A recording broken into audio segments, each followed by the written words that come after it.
It's a Cricket Weekly podcast on the reverse scoop with Adam and Nabil, and we have a very special guest. Nabil, let him know who is here in the studio with us. Well, he doesn't need any introduction, man. He's a USA superstar. He's a Seattle Orcas superstar. We got a Seattle Orcas party here tonight with Mr. Harmeet Singh in the house. Harmeet, bye. How you doing, brother? Welcome to the Reverse Scoop. Welcome to Cricket Weekly, episode 33. It's awesome to have you here, man. Good, man. Thank you. Excited to meet you guys, actually.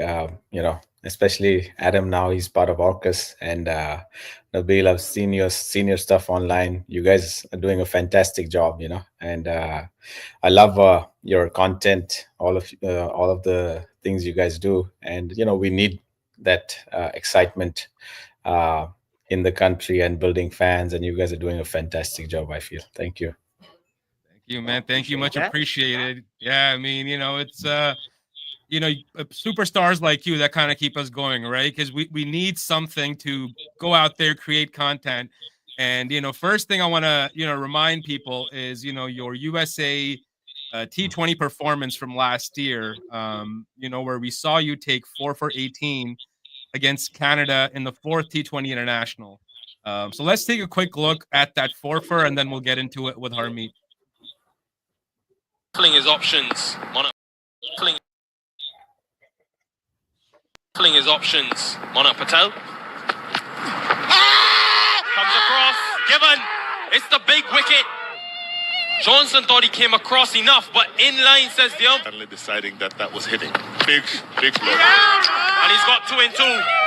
Harmeet Singh trying to advance down the track. Misses it. And what a start. They will have a significant mental advantage. Gone. Harmeet Singh picked up 2 earlier, but now he's got the crucial wicket of Bajwa. Canada have lost 2. Came a long way across and given straight away. Was always going to be in trouble. Harmeet Singh has got 4. Look at that. Beautiful work. Oh, man. What a spell of bowling. And add to that, 34 of 17, where he was striking at 200 plus. Total match winner in that game. Explain a little bit of the bowling performance first, Harmeet, there.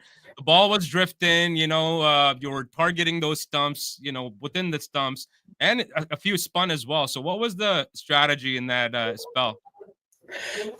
We were playing at my home, Prairie View. It's in Houston, so I knew the conditions a little bit better than maybe the opponents, and there's always a strong breeze when you play at Prairie View, and so I bowled both against and with the wind. So when I was bowling either way, I was trying to use the wind to my advantage, the field placements, and then varying the pace according to how the wind was blowing, and where if I get hit, where I want to get hit more into the wind wherever the batter is trying to hit. So those kind of plans, and glad that on the day I could execute. And same with the bat, I would say, where the wind is blowing, don't hit. So you want to hit so you want to hit where the wind will take the ball. So those kind of simple plans. And then because the wind is actually, like, you can hit into the wind and the ball will literally come back to the fielder. So the wind is actually it's actually very next to the highway, and it's an open field. So the wind literally takes you away on certain days. So I think that was one of those days. Oh man!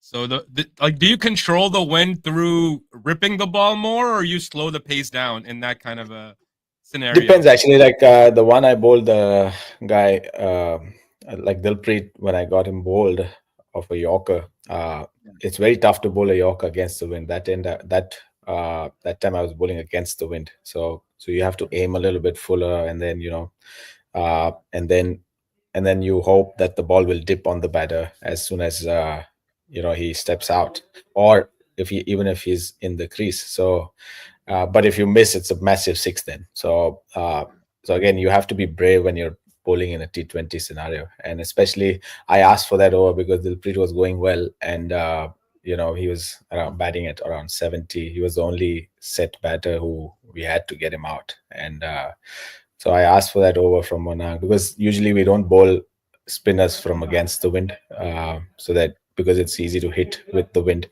But I said, I'll execute it, don't worry. And then, uh, I got 2 wickets in that over, and then we sealed that game. And then, previously when I started the spell, it was against Aaron and Pargat. It was in the power play. So, and then I was bowling with the wind.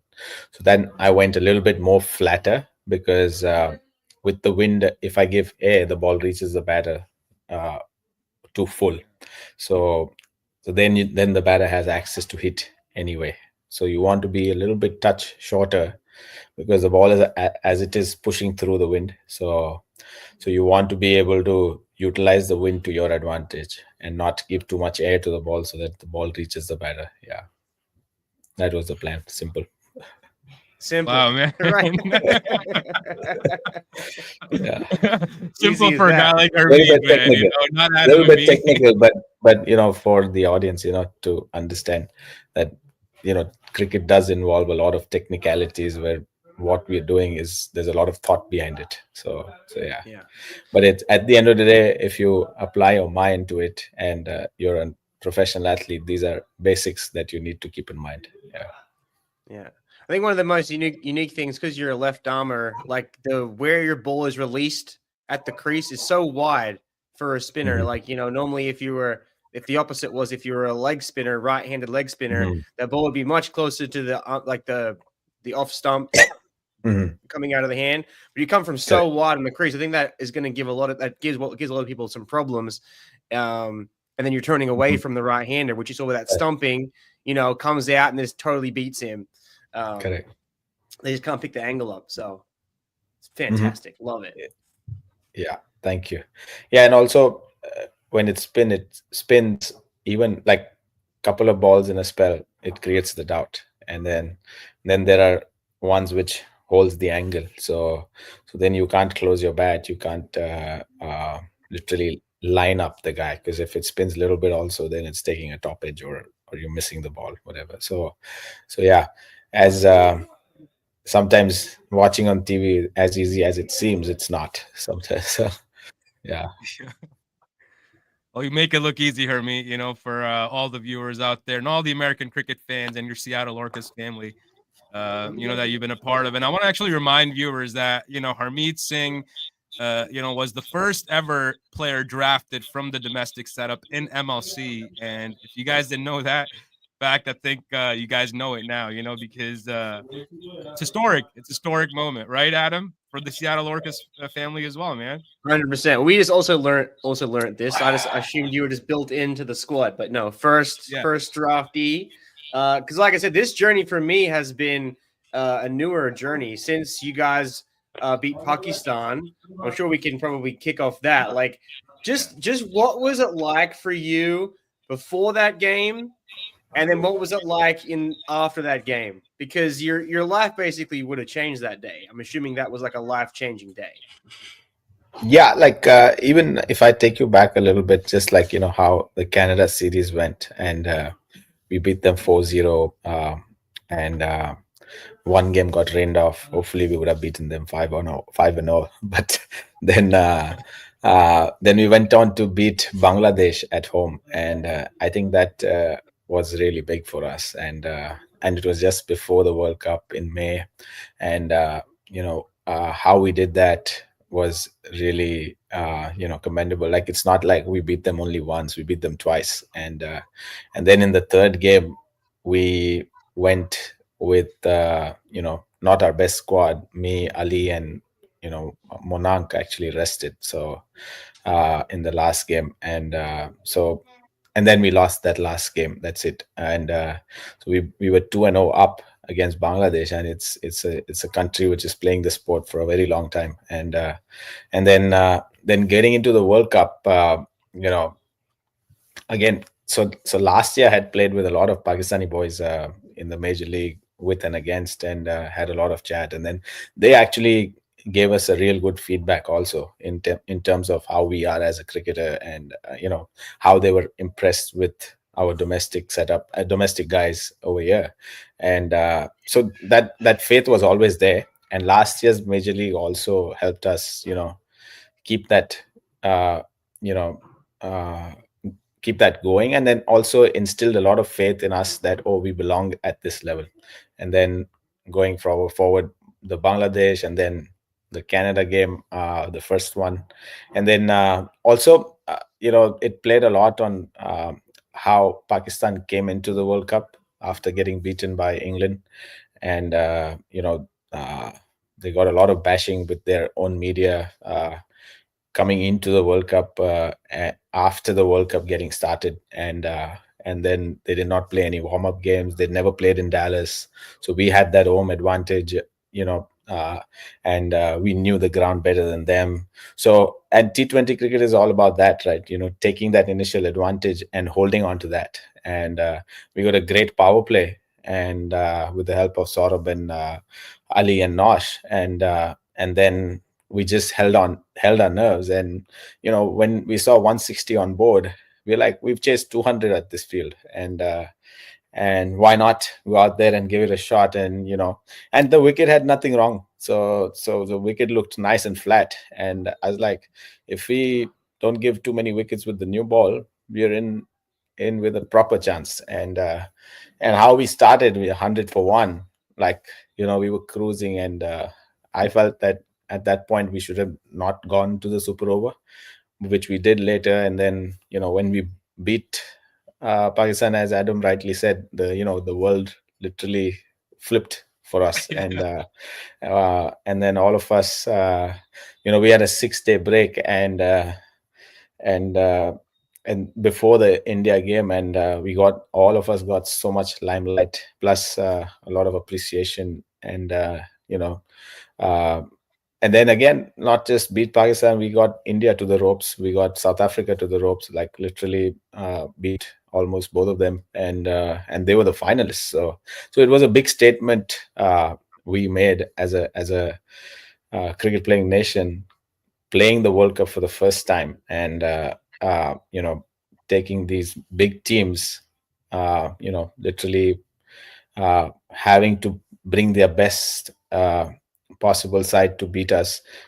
It speaks a lot. And that's why this, I speak about all the potential that our side or our domestic guys have, and it has everything to what it takes to be at the next level. Plus, if you see after the World Cup, a lot of our guys are getting picked in the franchise leagues around the world, and we are out there everywhere. Most of the leagues we're playing, and even the bigger leagues now, ILT20s to PSL to CPL to any of, like, even Big Bash. Some of the guys that are there. Not just small T20 leagues, but we are out there in every big league. So that's a good stepping stone, I feel. And it's only bringing a lot of confidence. And then when we come back, our younger guys or the guys who are training at home, they have so much to look up to now, and they have role models. Everybody likes someone, and everybody who is from a different state has younger kids are looking up to them. And so that's how the culture builds. And the heroes should be right in front of you, not miles away in Australia or India or Pakistan, to make a cricket playing nation. And that's where we are right on track right now. And that's why you see all the budding young cricketers who are right now in the USS setup. Straight away they come in and they're fearless, and they're doing so well, all of them. Sai, Sanjay, Ali, and all these guys who are there. So I'm just excited how these next 5 years will pan out for USA Cricket, and where we end up. Yeah, absolutely, man. And the future is bright. We here work on grassroots level, with the Milford Cricket Club, Danbury Cricket Club, and there's local work being done here, and we see this talent coming through. 15-year-old kid in our league took a six for this week, 6 for 2. Manas Somashaker, shout out to the kid. He's been putting relentless work for the last 3-4 years. So talent like that is, now coming to the forefront at a younger age because of the pathway setup, because of the youth coordination system that's been, put by USA Cricket. So, some great initiatives and things being done, from that aspect and the growth. Obviously, we've seen, it affect the game here in USA. But let's talk a little bit about your early cricketing journey, Harmeet. I want to ask you, man, about your early days of when you played for Mumbai and Tripura, before you moved to the States, and you got drafted in MLC. How was that experience in making you the player you are today? Because obviously your roots are there, right? So but I'm sure it had a big impact on your game. Oh yeah, definitely. And coming from India and especially Mumbai is like the mecca of Indian cricket. And growing from the school as same as Rohit Sharma and Shardul Thakur, we all grew up together. Rohit was a little bit older than us, but Shardul, myself, and a few other guys who played first class cricket and IPL also, we all grew up together.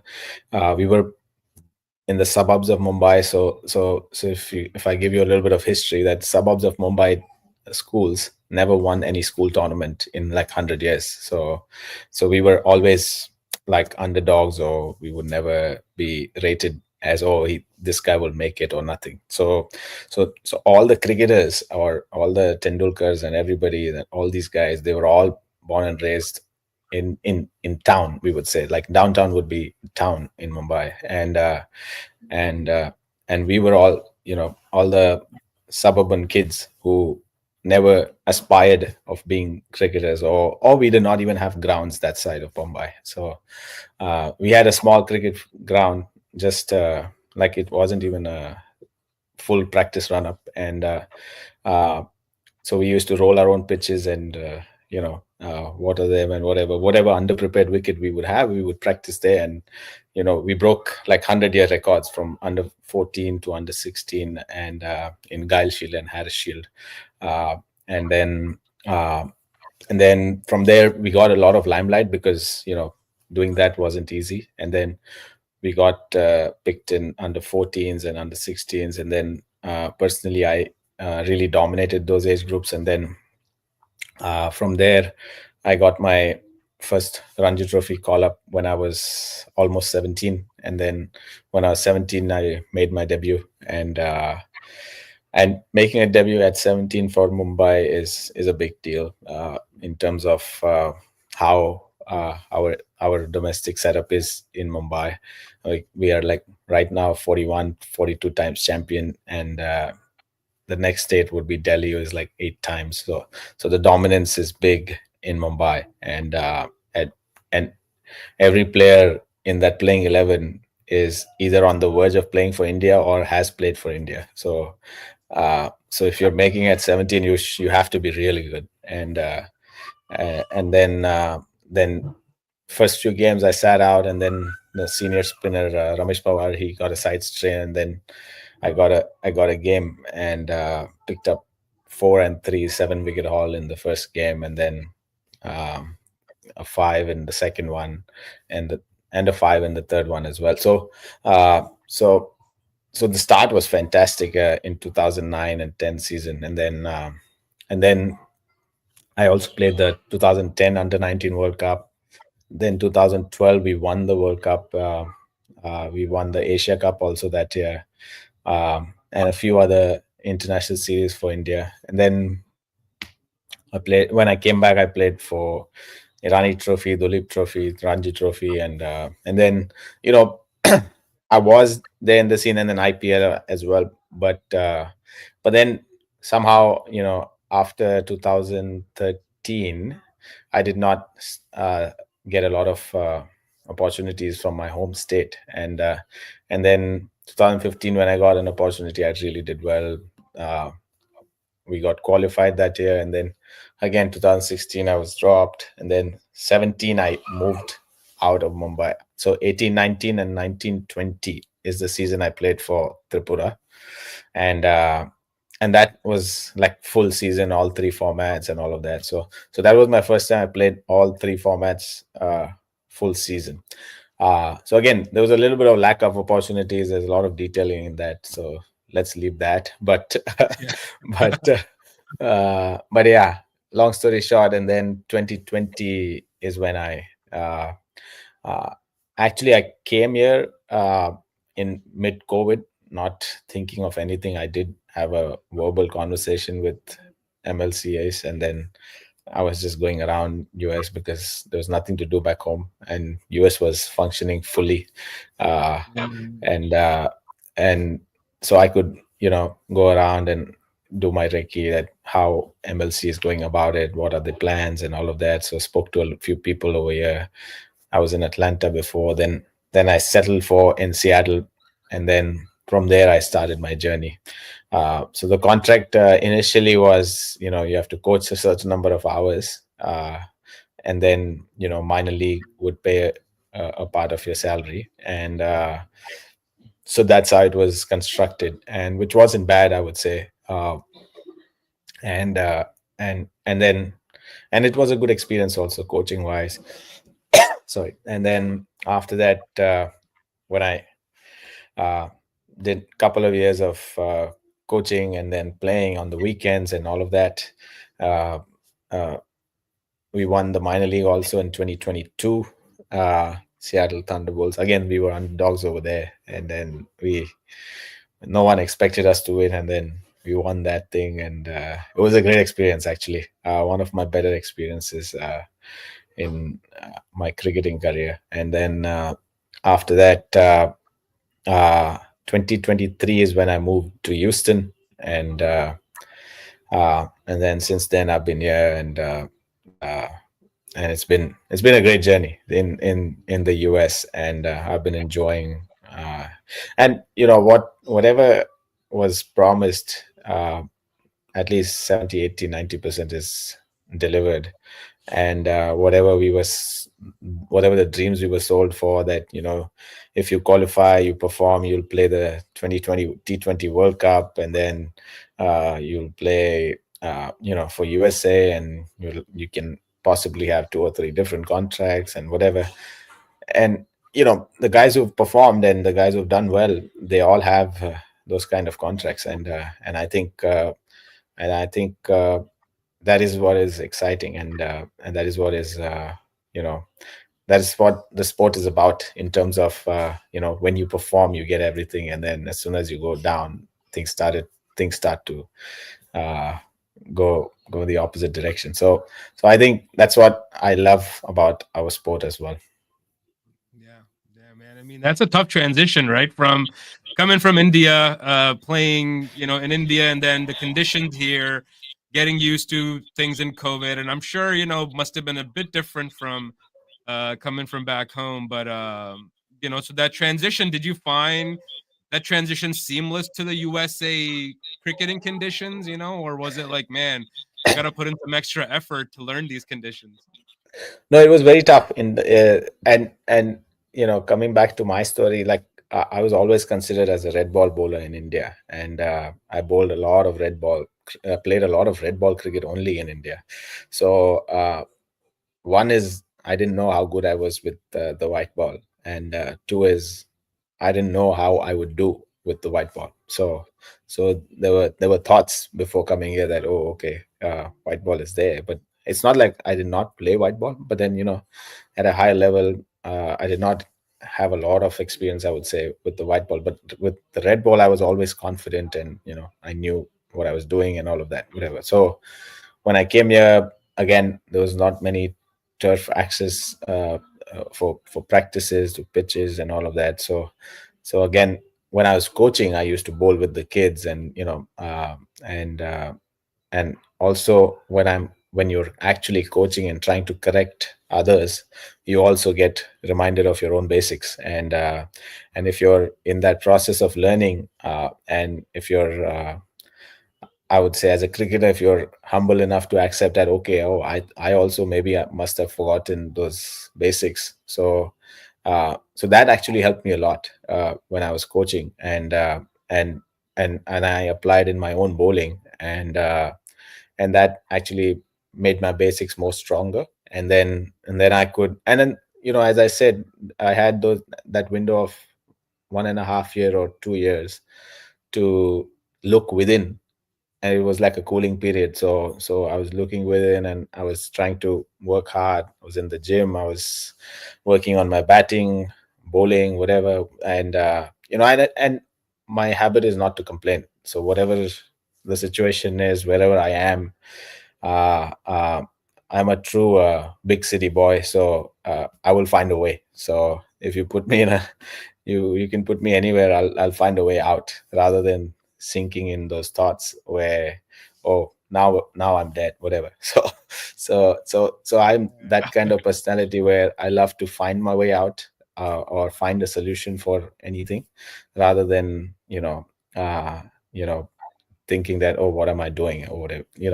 So I think it really worked for me in terms of how the transition was. And as I said, if I was aiming to play for the T20 World Cup, or be the first MLC draft pick, again, that's not in my control, but be the top player in America, then I had to put in the work, and then I had to show the performance. So, and again, coming from a very competitive background in a place like Mumbai, there's no half measures.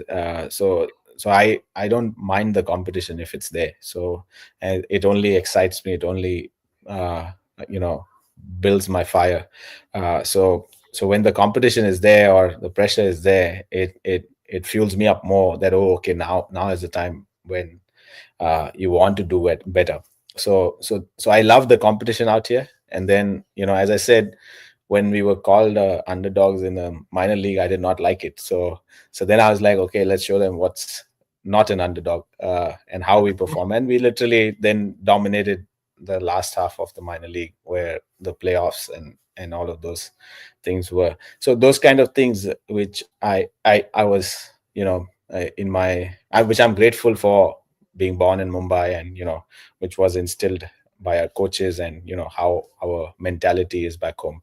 And when we play cricket, even if we're playing a club cricket game and we lose a game, the coach wouldn't let us go home. We will get a proper lecture, proper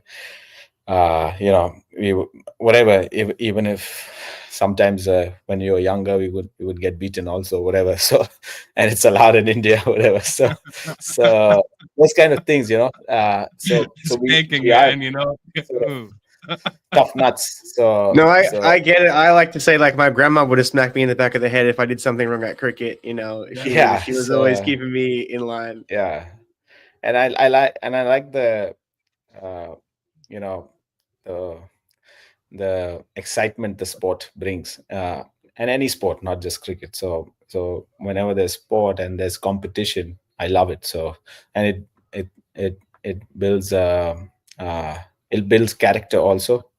So for any kid who is growing up, even my kids, I would definitely want to put them in a sport. And again, they pursue it or not, it's their lookout. But it really helps building character for anyone. Yeah. I think that's a huge thing. I think the building character, and it's something that it's hard to explain to Americans, because they don't play cricket like from a young age as kids, most of them, across the board, because it's a different thing. Because in baseball, you get a second chance to come back in and bat, where in cricket, there's no second chance. You're Correct. instilled from a young age. You need to learn patience. You need to learn how to see off the fast swinging ball. You need to learn how to, find the gap and clear your head and get through the tough times, because you get no second chance. And I don't know there's any other sport that really allows that.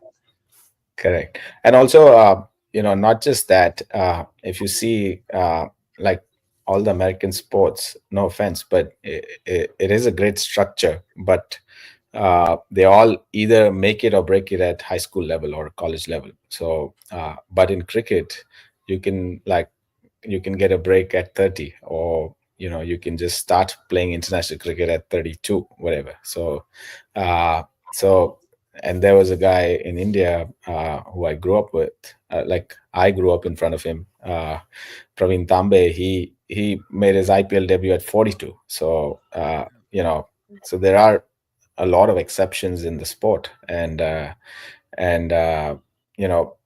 so those kind of things which we need to start teaching, or passing forward our American cricketers who are aspiring to play for the US or the major league, or any, or at the highest level. The break, when you get a break, is not uh, uh, you know it's not that you will only get a break after your high school, or after you finish your school, or college, whatever. So it can be anytime. You have to keep pursuing the sport, and that's the best part about being an athlete. Or uh, I also call uh, cricketers artists sometimes, because they can get a break any point of their career, and but you have to keep working. You keep putting in the work, and it's, and see, now things have changed. Especially when I was growing up, there was not much franchise cricket, not much exposure. Now, let's say guys like you put up content, and anyone can see anyone, and then some scout will say, oh, this guy looks really great, let's call him. And those kind of things happen, and you get your breaks faster because the visibility is there. But then back in the day, there was no visibility. But again, still, with that also being said, it's not guaranteed that just because you're talented you will get a break very soon. So everybody has their own journey, especially in cricket, and and you take your own journey, and sometimes you get a break at 17, sometimes you get a break at 25, 32, whatever. So but if you give up, you don't know when do you get a break. And I played my first T20 World Cup at 32. So that speaks a lot, that and when I made my first class debut was 2009, and I played my first T20 World Cup is 2024. So that's like 15 years. So so yeah. so that So what that is a journey, right, in terms of how the sport is. And that's what I wanted to explain, that a journey from first class cricket to international cricket can be long, or can be very short, and then your career can be long. There were so many guys who I played with, were in the Indian team also. My batchmates, they were already part of the Indian team in the World Cup. Guys like Sanju, Akshar, Kuldeep, Chahal, all these guys were my batchmates, and we all grew up in different states together, and I played that under 19 World Cup, and some of them missed out that time. So those things happen, and then this is a sport where it's like a team sport. So wherever the spot is, this guy gets picked, and then the other guy doesn't. So that's how it is, and it's sometimes really hard, but you have to keep moving forward. So what you're saying, Hamid, is that there's still a chance I can be bowling leggies for the USA at 35. I still got a chance. 100%, man. 100%. There we go. We got it here first. 100%. I'm gonna keep ripping No those doubt. leggies. Oh I'm man, gonna keep ripping those leggies. don't No bring doubt. us in with I just that. gave you I just gave you an example of a 42-year-old. So you have 7 years. So. There we go. Perfect. man. We're just locking in right now. We're locking in. Let's start ripping. We got a question for Harmeet in the comments from one of the youngsters, I believe. He's saying, "Hey Harmeet, sir, you and Nosh are one of the best duos in associate cricket. What makes this duo so lethal?" It's a good question. Oh, yeah. No, I do enjoy bowling with him, and again, Nosh and me are different skill sets. So that's what also makes it special, that we bowl at different times in the game. He's more bowling with the newer ball, and I'm bowling near ball, and then in the middle I'm bowling more with more in the middle and in the death. So we're bowling at different times, and holding one end for USA most of the times, and most of the times when the games are tough, Monang is using one of us on either of the end. So that keeps the run rate in check, and again, more is because of the control uh, in our bowling, what we get, and then executing our plans. So we've been sort of enjoying each other's company, and we talk a lot on the ground as well. What can be done, and what is the pitch offering, and all of that. So yeah. Great question, When though. you guys bowl in tandem, is there like a plan of who's gonna try and hold for runs and who's gonna try and go for wickets, or how does that strategy come about? Yeah, it's on the day, right? It's on the day. Yeah. Like whoever is bowling better then starts attacking, and whoever is you know able to stop the runs, then they're able to stop. Then we keep switching. So, and also sometimes end is also important. Sometimes you know I'm bowling against the wind, so I have to be bowling defensive. Then and then if he's bowling with the wind, he can attack more, or vice versa. So that's how we plan. And then again, putting the team first is very important. And then I'm glad that we both are able to put the team first most of the times, and not have those selfish agendas where, oh, I want to pick wickets or something like that. Yeah, the team mentality is great, man. That's awesome. So I hope that answers your question, Samarth. We're having a great conversation here with Harmeet. Drop your questions in the comments for Harmeet, and we're going to bring them up on the screen and he'll answer them live for you. We've talked so far about his, early cricketing journey, his Ranji Trophy, Vijay Hazare, the impact, his early cricketing journey has had, and his transition to the U.S. Now let's get into a little bit, Harmeet, about MLC 2025 Major League Cricket, Seattle Orcas. We're almost about a month, right? A little over a month we're away. So how's the planning going for the season? How are you getting ready? What are some secret plans that you want to pull out right now and let people know? How are we winning this thing? Don't give away too much. Nah, there's no secret plans. Even if there was, why would I say it to you? So, There you go. There you go. Perfect. So, but yeah, we did have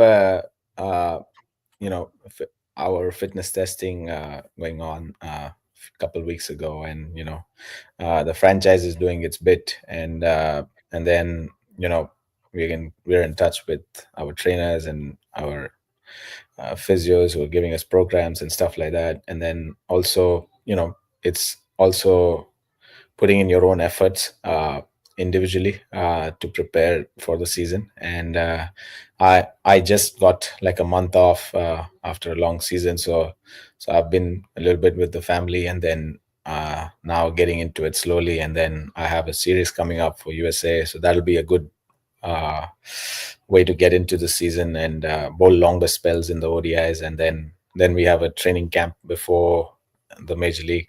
Again, now that you know me a little bit, if I'm going into a season, we're looking to win. So there's no two ways about it. And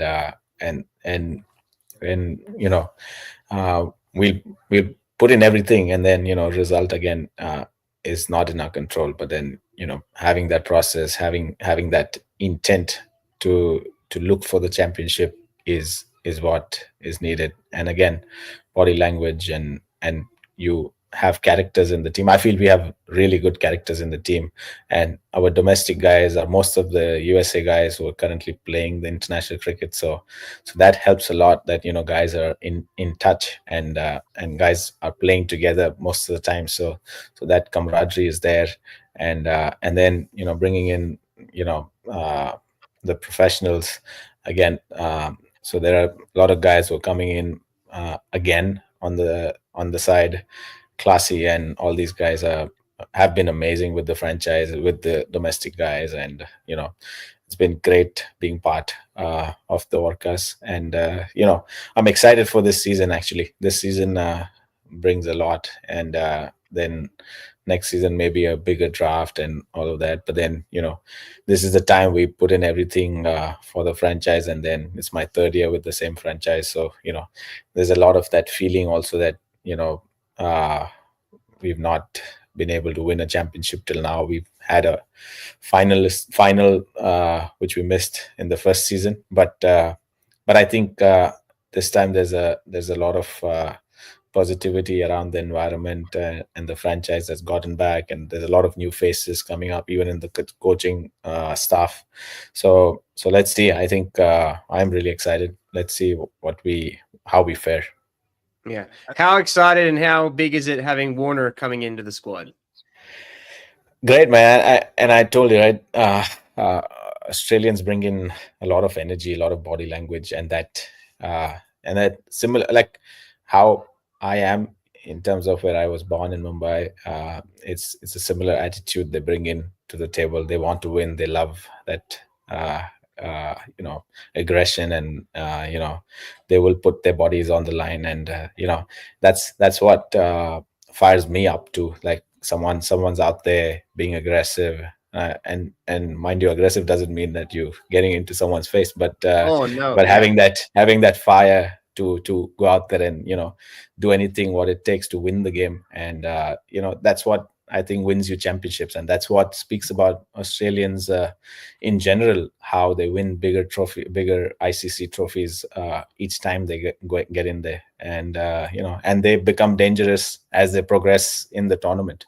So if you're seeing Australia in semi-final and final, most of the teams, they know that these guys are coming real hard, and they're going to either beat them or blast them, or what they did in India in 2024 or 23 50 over World Cup, against a 100k crowd. They absolutely blasted us, and that's what they're about. And the more their back is to the wall, the harder they come. So that's what I love about Australians, or how aggressive they are in nature. Yeah. I'm excited for I'm calling it like the Bash Brothers. You're gonna have like the three Bash Brothers up there. You're gonna have Heinrich, Taylor, and Warner up there. Jones would be like almost like the little brother to the Bash Brothers up there, top of the order. Yeah. I mean, it's the solid batting. I mean, the draft and everyone how it's set up, the list just looks impressive. Yeah, I think the real secret weapon that we got this year is a player who's won 2 championships already with 2 different teams. I think Jesse Singh has joined you, Harmeet, at Seattle Orcas this year. And I think I'm a bit of superstitious guy, so I think him being there leads to a third for him and the first for Seattle Orcas, man. So. No, we're trying to align all the stars, So no, but I think I've already spoken to Jesse about this. If he does it the third time, like, he's gonna be always the first pick in Major League. He may perform or not. Like, guys are going to pick him. So. Oh man, I love it.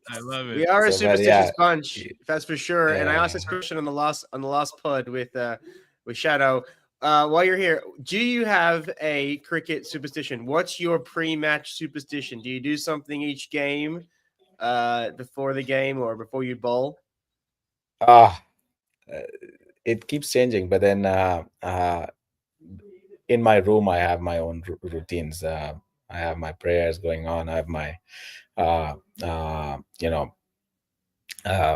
certain things in terms of it's very like boring, but I keep doing it. Like, it's just like my routine, like in terms of how I do my mobility, what time I would do, and then it's just gets me started and then gets me into it, and then keep my stuff ready. I don't want any rush getting out of the room. Smaller things, and then listening to my prayers, and then it just keeps me calm. It's like a 1-hour prayer I do, so it's not nothing too religious, but it just keeps me in a very calmer space, doesn't put negativity into me, and then as long as there's no negative thoughts, I can revolve around anything, and then once I'm at the ground, then it's easy. Then I really go with the flow. But before entering the ground, there are a lot of nerves here and there, this and that. So that 1-hour prayer keeps my thoughts really simple, and keeps me at peace. So that's it. That's all I do. Not much, but yeah. Once I start doing well, then I keep washing the same clothes and start wearing them again and again. So so there'll be times where I'll keep the same packed new clothes throughout the season and not use them at all if I click in the first game. So Yep. those clothes are always packed. Yeah, Then I I knew that just was use the same something. ones. Yeah, perfect. That's the answer I was looking Uh, for. Perfect. yeah. So yeah, Oh man, that's funny. those are the real superstitious stuff if I do. Yep. Oh, man. Well, that's good, man. I think Seattle's taking it this year. Let us know in the comments what you guys think. Is Seattle Orcas going to take the 2025 trophy home this year, or if you are a fan of another major league team, let us know. Which team you guys follow, and if you have any questions for Harmeet, drop them in the comments. Let's get into a little bit. Um, about USA Cricket's future and, your vision for USA Cricket, Harmeet.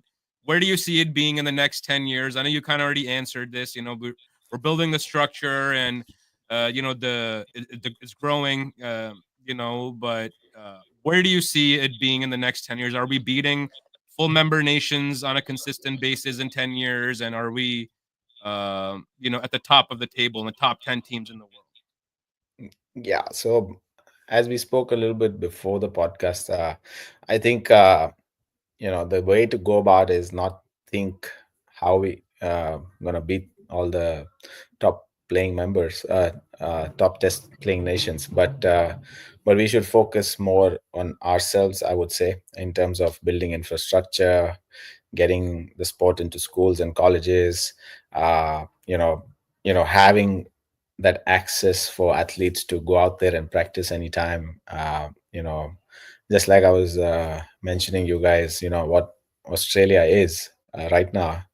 America can easily be that in the next 5 years if we put in the money in the right place, and if someone, just like how India actually learned from Australia in the early 2000s, bringing in Australian coaches and Australian SNC guys and Australian physios, and them teaching our guys how to train and how to treat the athletes, and then coaching and all of that. And now India has the best SNCs, best physios, and best coaches also around in their own setup. But that's how the way is, that we need to educate our people, and we need to build the infrastructure around, and then why not, we will produce, as I said, we will produce the best athletes, and we will, then there is no two ways about not beating any of the best nations.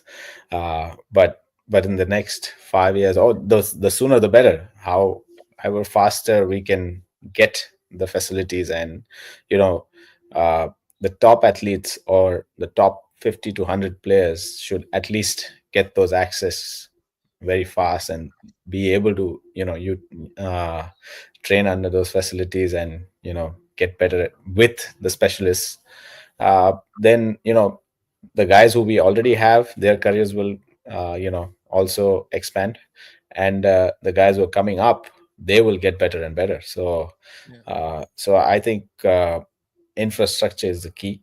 And then even without infrastructure, you've seen guys like Sai, Sanjay, Ali, and so many more around who are coming up, and that is their own practices and their own ways of training, and still there is so much talent to how they're coming up. And then there are so many other academies who are doing their bit, so many other clubs who are doing their bit.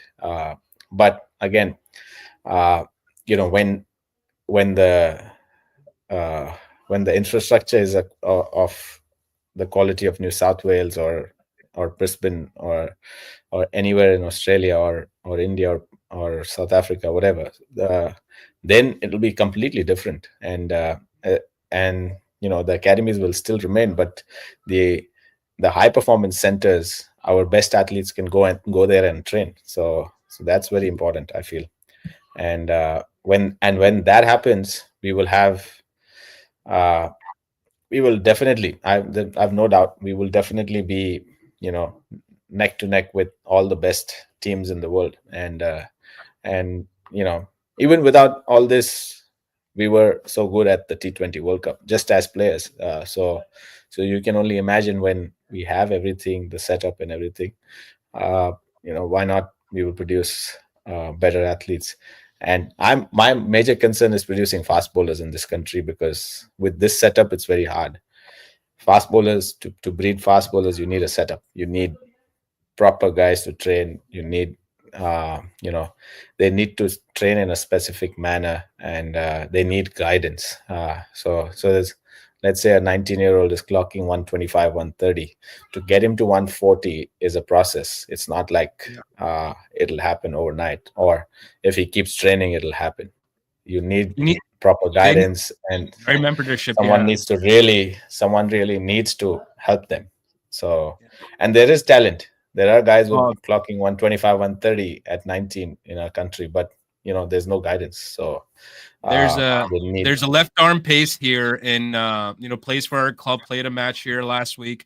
Ball's about 125, 130, quick, out of the northern Pakistan remote area. Raw talent, only done one camp of his district domestic, and plays table ball, clocking 140, swinging it in. And I was like, whoa, not 140, 125. But I think has the ability to get there. But the guidance and the mentorship to be able to provide it to him needs expertise, right? Those are the experts we lack here in this country, of who can actually get a player like that and get them to that 140 mark, as you talked about. So that's a challenge from the grassroots standpoint.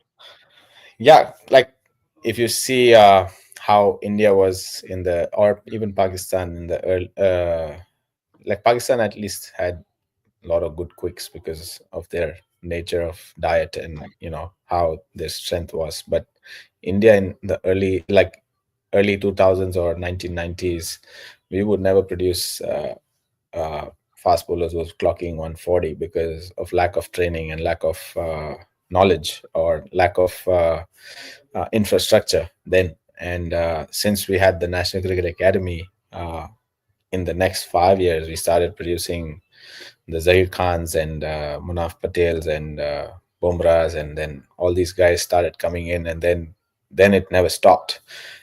And it is not just by fluke. It happened.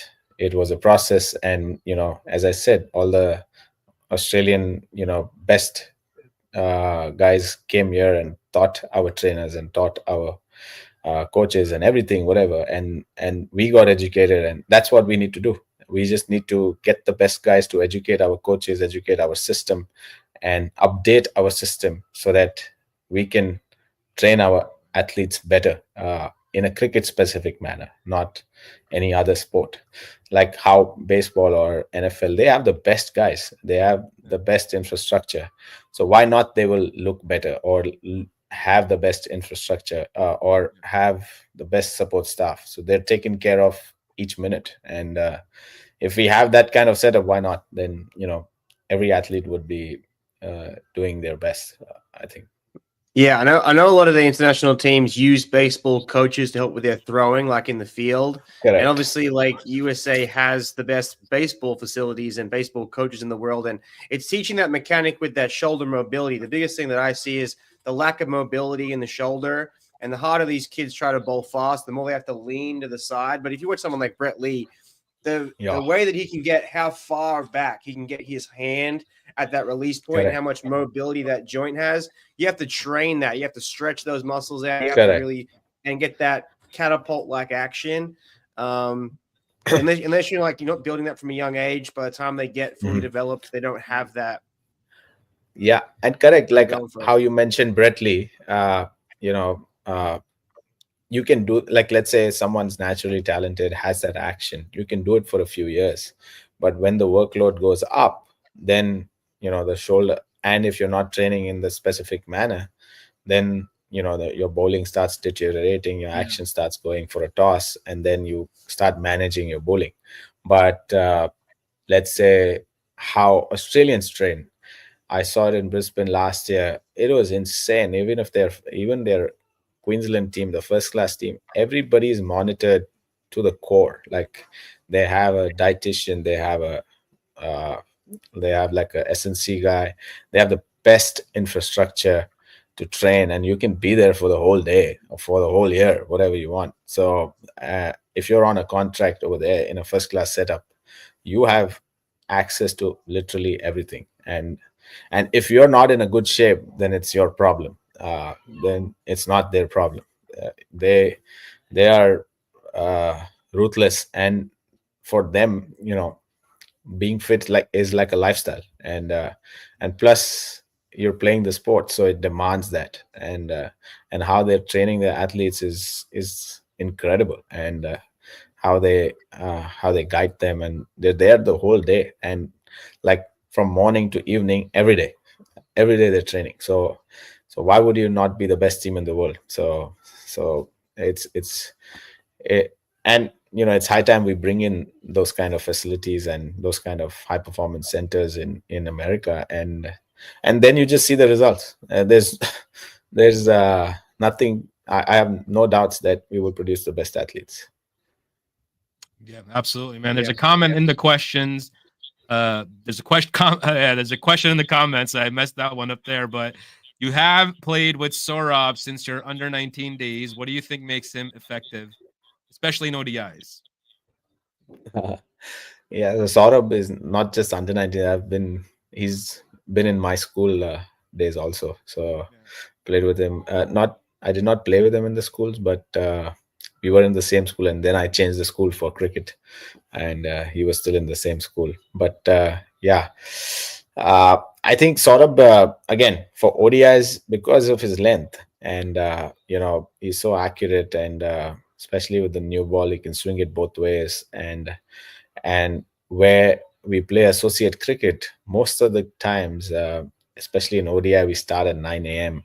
So there's a little bit of moisture going into the wicket, and if there is assistance, Saurabh is very lethal, and you can be really good, but when he's bowling that nagging length, just how in the T20 World Cup also with the new ball, he was so good that Babar Azam was 24 balls 10, something like that, in the power play, and he bowled a lot of balls to him. And that's where he utilized that Dallas moisture a little bit to our favor, and also Ali bringing in those wickets from the other end, Nosh also. So that's why I think his lengths are really key, and him coming in and doing that every day really helps us every time we're out there playing for USA. How big was that when he got Kohli for a duck? Oh, massive. Imagine 34,000 people in the stadium, and they were all cheering for India. And there were so many of Indian Americans also. They had both jerseys on, like USA and India. And whenever USA would do well, they would do USA, and then they would otherwise they would be India the whole time. And when he got Kohli out first ball, we were thrilled. And then Rohit in the next over, we thought we had a game in our hand, and we very well did. And they were struggling for most part of their inning, and we could see the tension also in the Indian dugout, where when the game was nicely poised after the 12th over. And then again, because of our lack of experience, we let the game go. But I think it was a great experience there, playing in New York, and against such a massive crowd. And I think we really deserved that crowd, because we got that crowd. We made that a sellout after winning against Pakistan. The tickets were not sold. Not many tickets were sold before that Pakistan game. As soon as we beat Pakistan, that India and USA game was a sold out. And then it was so much fun.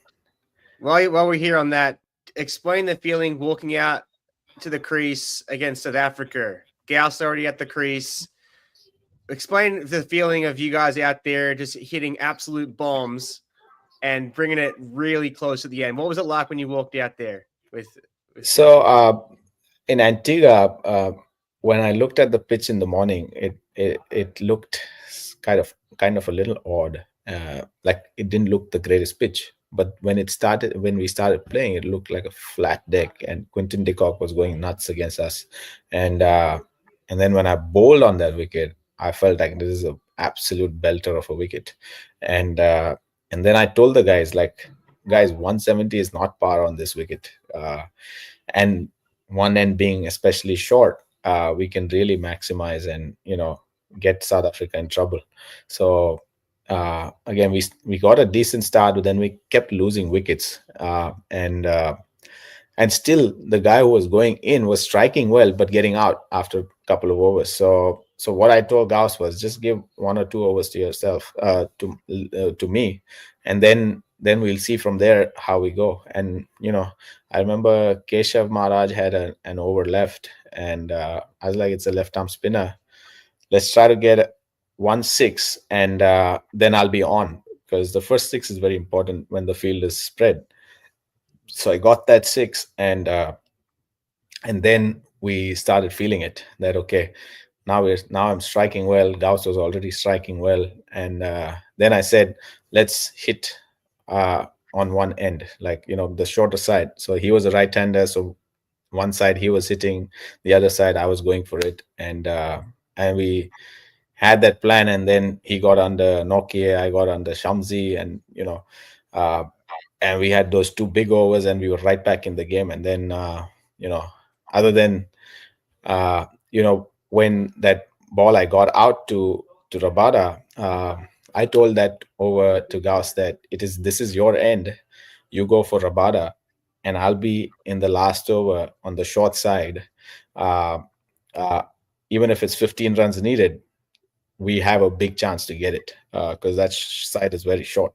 So he's like, yeah, definitely, that's the plan. And so first ball, Rabada comes and bowls like almost a knee-high full toss, and I wanted to hit it on the ground, but I couldn't, and I timed it so well, and I see that it went straight to the field over there. So yeah. So if I was ready to hit a 6, might as well would have hit a 6 that ball. But the plan was to me getting onto the other end, and it was right on the leg side, like that's where you ideally can't stop from going for it. And it was there almost higher than like almost my shin height, and then I just flicked it and it went straight to him. And I was like, damn. And then because it was 2 overs 28 then, and 1 6 in that over, and if we got 5 singles also, we would have been 17 or 16 in that in the last over. And then last over, under pressure, things happen, and that's why I wanted to play that last over. But again, it was a great experience in terms of how we went about it, and how we pushed South Africa to the line. And especially teams like India and South Africa, they played the World Cup final, and that speaks a lot that they were the best teams in the tournament, and us being underdogs, we really did not give up, and we gave ourselves the best chance. And we did get a lot of compliments and whatever, like a lot of hype because of that game as well. And then as I said, performances like these opened up gates for us to play franchise leagues, and franchisees have started to trust a lot in USA players, and not just us. And then even from domestic MLC setup, a lot of guys are playing franchise leagues. So it's a combination of both. And the more guys start playing outside of USA, the better it is for USA cricket, I feel. And it's very important that we carry that USA tag whenever we go outside, and not just play for ourselves. Because I feel if we are able to, let's say if I'm there in any other league and I'm able to get one of our USA guys also along, that's the way forward, I think. And not trying to go by yourself and play and come back. But I think pushing our guys in places where we can is very important, I feel. Yeah, absolutely, man. And during that match, the South Africa and the USA, Adam was doing his live commentary. I don't know if you saw that video of him. I saw it. Yeah, no, it's fun. Kind of That's the first time manifesting that wicket. That's the first time I saw Adam doing his things on podcast, and I remember texting him also. And yeah, it was fun. yeah. It was so nice. Yeah, that was the golden duck was just I'll literally just live on stream like golden duck, golden duck, golden duck. I was like, oh my god, he got it! I can't believe it, he got a golden duck, and you're like, oh, and it was absolutely ultimate commentator's curse, Adam. Ultimate commentator's curse. Oh, it's a good curse. It was a good curse. Yeah. Oh, for us, yeah, 100%. 100%. So, we've had a great conversation with Harmeet Singh so far. We're gonna do a bit of a rapid fire round with Harmeet, and then let's also before we get into that, Harmeet, I want to talk about one more segment, which is obviously your life after cricket, right? You're also building a coaching academy for the last 4 or 5 years. So I want you to talk a little bit about, your academy, let the people know exactly what you're doing and, who they can reach out to and stuff. I'm going to put up the flyer here that you send over to me, and you can let people know, man, about your academy. Yeah. So I was doing my bit for a little bit over last year or so. And then from there on, now I have an investor partner, 22 yards. They have a facility in Dallas and Austin as well, and now they partnered with me in Houston, and then it was already a running business. It was called Smash before, and now we bought that facility, and has 6 lanes and a proper gym, and a store, so a cricket store. So I think also having those kind of infrastructure, plus we have plans for going outdoors as well. Again, the best thing going forward is having an indoor and an outdoor setup for USA. The way our weather conditions are, we don't miss our practice sessions, plus whenever there's access we go outdoor, and that's the way our infrastructure should be. And I'm trying my bit in terms of how I can contribute, and I feel it's my duty that when this country has given me a revival in my cricketing career, I make sure that our grassroots are also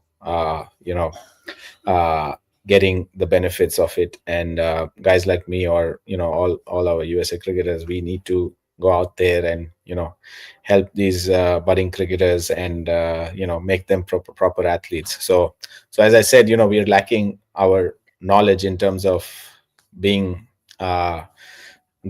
having great coaches around. So whatever knowledge I have in terms of playing international cricket and first class cricket in India and now in America, I'm trying to transfer that. And then again, we're trying for a lot of other things, where building coaching programs, and then also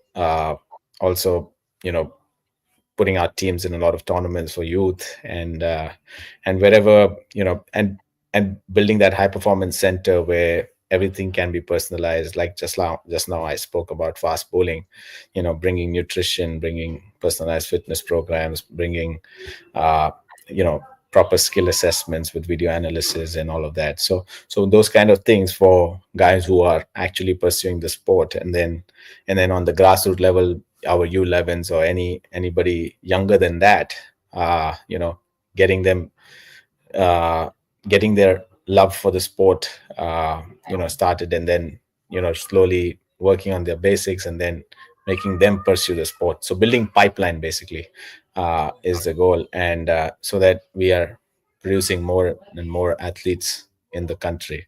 And then the more infrastructure comes our way in the USA, the better we get as a cricketing community, I feel. Yeah, absolutely. So the coaching academy Harmeet's running. They're just trying to close the gap of knowledge, infrastructure, doing a lot of great things from the youth level perspective, grassroots, which is all the things we need. So I'm going to pop up again the flyer here. You guys can take a screenshot right now, take a look, and you guys can reach out to Harmeet and get that practice training going with Harmeet, and he'll turn you into a proper cricketer, guaranteed. So reach out to my man there. But let's get into a quick rapid fire round before we call it. And there's some last minute comments that I can also bring up from the fans. Don't want to forget the fans. We've got them in the comments. We've got Ishan Singh saying hi from India. Hey, Ishan.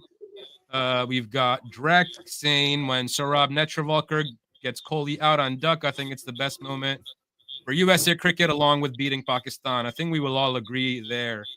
He's got another comment. Yeah. He's saying Sanjay Krishnamurthy should bat at 4. Okay. Point taken. Then we got Daryl with a comment saying they should have a pathway for coaches. I think that's a great idea. They definitely should. Yeah. Great idea. And then the last comment, what if USA gets a medal in Olympic 2028? Ask Harmeet how it will feel. Ooh, it's a good question.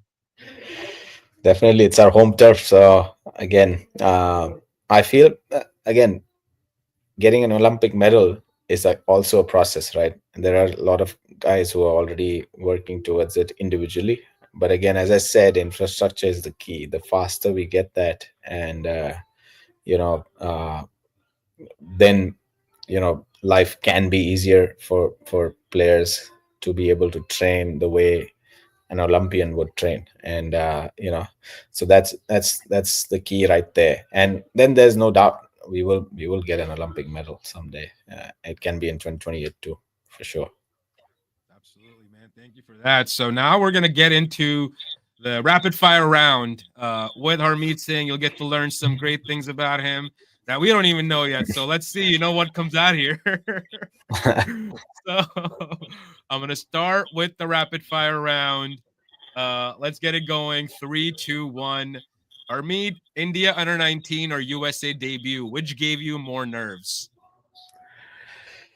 Good question. But both had different feeling at the time. I was just starting my career. But then I'd say India under 19. USA, by the time I was 32, and so I was more experienced to handle the nerves. But under 19 India, I was very young, I would say. So, yeah. Nice. Okay, so toughest batter you've ever bowled to? I bowled to Sachin, so I'd say Sachin Tendulkar. Oh, wow. That's a big one. Best teammate. But he was definitely the toughest guy. Oh, man. I can't imagine that, man. But best teammate you've ever shared a dressing room with? Podcast. Sorry? Sorry, say it again. Best teammate you've ever shared a dressing room with? Oh, best teammate. I'd say teammate. I'm thinking hard because there are a lot of guys, so I want to really make it special. But I'd say I've enjoyed Klaasen's company a lot, and the way he is as a senior player, how he manages himself, and how he talks to everyone. I feel Klaasen would be the best teammate because he comes up to you even under pressure. Let's say you've gone for 1 or 2 sixes, he'll come up to you, hit your chest, and tell you that you're gonna bowl the next 4 balls absolute guns, and you're the best guy out here. That's why you're bowling this over. So it's not just that he's saying it for the sake of it. He'll come up to you and tell you things as well. When he's passing you on the ground, he'll pass a comment. You got this, man. So that speaks a lot about someone who's playing at the highest level. He's playing all the leagues around the world, and he's coming to you and telling you things. So that's something really special, I feel. Sweet, man. MLC or IPL, which has better locker room banter?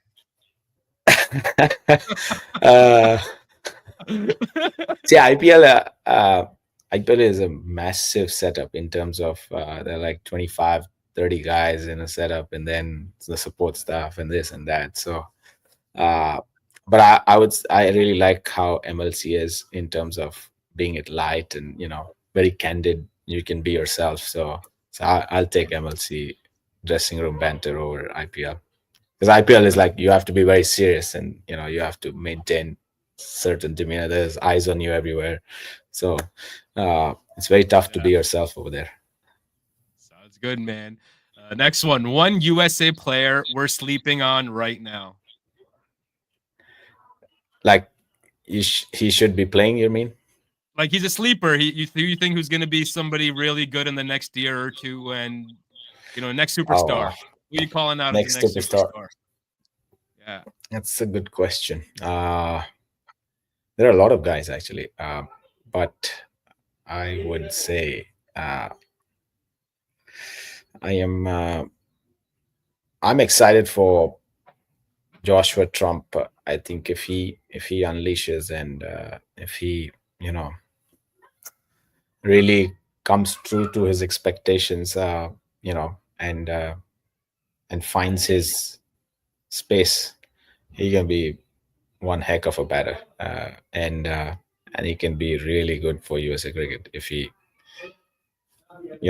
just gets everything together, has a big season. Sounds good, man. Sounds good. So the next one, coffee or chai? What's the go-to? Coffee, man. I don't drink tea. Coffee. Yeah. Coffee. Come on, man. No chai, bro. Come on. Nah, I know for a Punjabi not to drink tea is odd, but criminal. Yeah. It's criminal, man. We gotta have good tea, bro. I know. But Yes. Seattle food you're obsessed with? The Seattle food. I like the Evergreens in Seattle. It's like a franchise over there. It's nice. I like it. All right. Favorite Bollywood movie of all time? All time. Stuff, man. It's gotta be a Shah Rukh Khan flick, right? But I forget movies. Like I watch a lot of movies, but I just forget the story. Like I have to watch it all over again, and I watch every movie like multiple times, like because I just forget the story, and then I have to keep watching. Well, we go back to my time. But I do like Three Idiots a lot. Like that's Amir Khan movies, basically. I would say a lot of Amir Khan movies. I really do like it. Amir Khan movies are great, man. I love them too. Yeah. Let's see what else we got. We got should cricket have cheerleaders like other US sports? Hot take. Man, I've been telling this since the first season. Like, what are we doing here? I don't know. Like, we have cheerleading as a sport in America. Yeah. And we don't have cheerleaders in MLC. I don't know what we're doing. Yeah. And like, if anyone's listening, please come on, man, get it together. Are you saying you want cheerleaders? Of course. Like, there should be cheerleaders. Like, if there's no cheerleaders in America, there's something wrong, man. Like, there needs to be cheerleaders. Like write it down, guys. What are we doing? What are we doing? Come on, man. In the halftime break. The one thing I saw is that one of the big reasons for no cheerleaders is because there's no need. There's so much play. There's so much playing together in cricket. There's no filler. Because like in basketball, they need like a filler. Every 4 or a 6 or a wicket, they can come in. I get yeah. That's what IPL does, and every 4, 6 wicket or overs done, they come in, and they have a stage outside, whatever. Yes, So that's what IPL does it, man. Like, or most of the leagues around the world, they do it, but MLC, like where the sport has. We'll make a video this week about it. When it's an official sport, man. Like, yeah, of course, make it. It needs to be there. I love it. So the last two questions. You should get the Dallas cheerleaders to come to the game. Oh yeah, that would be a great idea. Anyone, man. Like I'm telling you, like anyone. Like it needs to. There should be cheerleaders. I don't mind men being there. They need to be there. Yeah. Okay. So Someone the needs to last dance and get the crowd going. It agreed, needs to man. be a, Agreed with you. it needs to be a show. Like, Yeah. like we need to make it an event. Like MLC, they're doing a fine job, but Festival. there's so much more we can do. Like bringing the families together, kids together for so many. There's a comment that need to be Yeah, they need to there be a you group go. of See, cheerleaders from the guy. CPL. There you go, man. See, there's Daryl. so many. If we put it out there will be so many guys who will give us options to recruit people from everywhere. And we got another fan saying, "Bro, did you just choose coffee over chai?" Yeah, I just had one coffee. But yeah, last two questions. Would you rather take a 5-wicket haul or hit 100?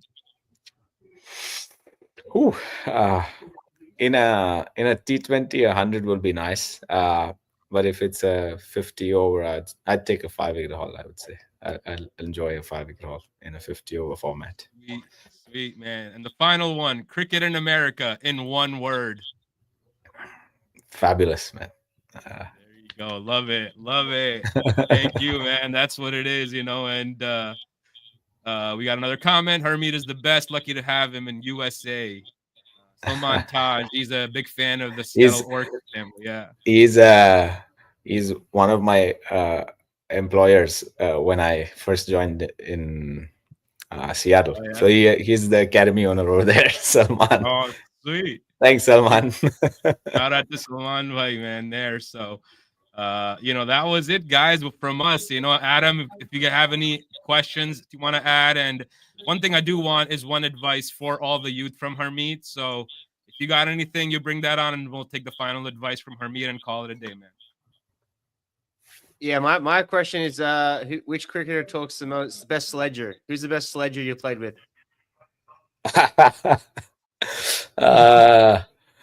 Ali, actually, Ali Khan, man. Ali Khan can get into he can get into anyone. So basically, Ali and me, we are a little bit aggressive, but I have to get something from the opponent first, and then I start. But Ali can just walk in straight into you, and so we have to keep Ali in check, and then it's me. So, but yeah, I can also be a little bit feisty, but then that's only on the ground. I'm very chill off the field. Even Ali, I think we're both are very chill off the field. But I think we need that aggression. Yeah, even Nabil now, we played against each other. I was in his ear the whole game. I was not leaving me alone. He was smacking him all over the park. I was giving it to him, even though he was hitting it everywhere. Oh God, dude! But yeah, man. One advice for all the youngsters, all the youth in America, a 13-year-old American kid that would be in your shoes back in the day when you were young, man. What would you tell them? Yeah, I think the only thing which I would like to change in America is the amount of time we give to the sport. It's very less, and there is no there is no certain amount of hours only you can train. Back in the day when I was 10, 11, 12, 13, whatever, till 17 at least, I would train twice a day and 3 hours every time. So 6 hours into 7 days, that's 42 hours of training. And then, so we need to be able to dedicate more time to the sport if we are looking to pursue the sport. And if it's recreational, then have fun. But when you start getting serious about the sport, we need to be able to take out more time, and that time can be 5 a.m. in the morning before going to school, or extended hours in the evening, or and again, manage your studies. But the one advice I got from my coach, Bishan Singh Bedi, I don't know if you know him, he was a legend in India. He passed away now, but he would always tell me, he was always tell me that Harmeet, I should only see you eating, sleeping, playing, or studying. So 4 things, that's it. There's no time for TV, there's no time for other activities. These 4 things if you're doing, and then you're fine. And then again, result takes care of itself. And if you're training in a certain manner for 4 to 6 hours every day, then you're getting different from the crowd. And then and that's the mentality how a Michael Jordan or a Kobe Bryant would have in their growing days. And then whoever the top athletes are in the world. So yeah, I think that's the way to go forward. And we can't be practicing 2 days a week and then expecting to play for USA or any other big franchise leagues. How we have those academy sessions here, we need to be able to have more and more sessions, or even with or without your coaches, but you need to be practicing. Yeah. I think you gave me a great merch idea for a shirt, man. Eat, sleep, study, and play. Just pop it on a shirt, man. Secret to success, man. I think I'm gonna pop something out on the Reverse Scoop merch shop. So check out the Reverse Scoop merch shop, guys, which supports youth cricket development at the grassroots level. So check that out. And I think that was it from us. Adam, you got anything else? Last words, guys, before we call it? Let's go Orcas. Let's go Orcas. Let's go Let's Orcas. go. Let's go Orcas. I think they're flipping me right now. I'm an open agent, so. Yeah. But Harmeet, you're available. You're available. Yeah, we'll put you on that. I'm here, man. But thank you so much for joining us today. It was lovely time, man. Thank you so much, and hope to do it again someday. And good luck in your MLC season coming up. We're gonna be backing you, doing some content, and we're gonna manifest. Your next 50 and 100 runs out here doing live stuff. So perfect, guys. Thank you. Yeah. Appreciate thank you again. Thank you, everyone, for tuning in. And until next time, Nabil, Harmeet, and Adam from the Reverse Scoop on Cricket Weekly, calling it a day. Thank you so much. All right.